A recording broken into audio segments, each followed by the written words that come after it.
പോയ തെങ്ങിന്റെ തുമ്പത്തിരിക്കുന്ന തുമ്പി പോലെ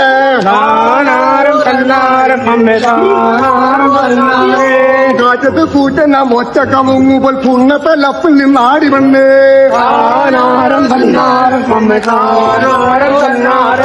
മുക്കലോളം കുണ്ണ പൂച്ചി കടന്നപ്പോ വീശും വല പോൽ വിരിഞ്ഞു പുറേ മുക്കലോളം കുണ്ണ പൂച്ചി കടന്നപ്പോ വീശും വല പോൽ വിരിഞ്ഞു പുറേ കുടുകുടെ പാലങ്ങ് പൂട്ടി കടന്നപ്പോ കുടുകുടെ പൊട്ടിച്ചിരിച്ചു പെണ്ണേ പങ്ങൾ കഴിഞ്ഞിട്ട് പാത്തുമ്പോ പോകുമ്പോ ഇറ്റിച്ചു വീണു പാൽ പൂട്ടിൽ നിന്ന് പിന്നാലെ പോകുന്ന പെണ്ണുങ്ങളിൽ ചിലർ തത്തു നോക്കി ചിലർ നക്കി നോക്കിയേ. എടാ ഇതാണ് ശരിക്കും കൊടുങ്ങല്ലൂർ ഭരണിപ്പാട്ട്. ഞാൻ ആദ്യമായിട്ടാണ് കേൾക്കണത്. ഇതൊക്കെ ഏത് ദൈവത്തിനടാ ഇങ്ങനെയൊക്കെ തോന്നണ കേൾക്കാൻ. തെറിപ്പാട്ടെ പാടിന്നൊക്കെ പറഞ്ഞ് ജയിലിൽ വരെ പിടിച്ചിട്ട് ചരിത്രമുള്ള നാടാണ്. എനിവേ ഇതവരുടെ വിശ്വാസമല്ലേ, വിശ്വാസത്തിന്റെ പേരിൽ എന്തോ ആവാലോ. എന്നാലും ഇതിന്റെ ലിറിക്സ് ഒക്കെ ഇത് ആരുടെ എഴുതുന്നത്? എന്റെ പൊന്നെ, ഇതെന്തു കാവ്യാത്മകം. എനിക്ക് തെറിപ്പൊന്നുമില്ല.